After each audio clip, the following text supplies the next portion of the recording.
ಯಾಕೆಂದರೆ 18 ನಂಬರ್ ಅಂತ ಅಂದ್ರೇ ಸಡನ್ನಾಗಿ ನಮ್ಮೆಲ್ಲ ಕ್ರೀಡಾಪಟುಗಳಿಗೆ ಜ್ಞಾಪನ ಬರೋದು ವಿರಾಟ್ ಕೊಹ್ಲಿಯವರ ಜೆರ್ಸಿ ನಂಬರ್ ಅಂತ. ಹಾಗಾಗಿ ಸೀಸನ್ನು ಕೂಡ 18 ಮತ್ತು ಅವರ ಜೆರ್ಸಿ ನಂಬರು ಕೂಡ 18. ಈ ಒಂದು ಪಂದ್ಯವನ್ನು ವೀಕ್ಷಣೆ ಮಾಡಲು ಎ.ಬಿ. ಡಿವಿಲಿಯರ್ಸ್ ಹಾಗೂ ಮತ್ತು ಕ್ರಿಸ್ ಗೇಲ್ ಅವರು ಬರ್ತಾ ಇದ್ದಾರೆ.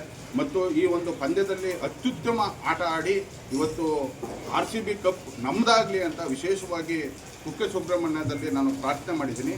ನಾವು ಕನ್ನಡಿಗರು ಸುಮಾರು ವರ್ಷದ ಕನಸು ಈ ದಿನ ನೆನಸಾಗ್ತಾ ಇದೆ.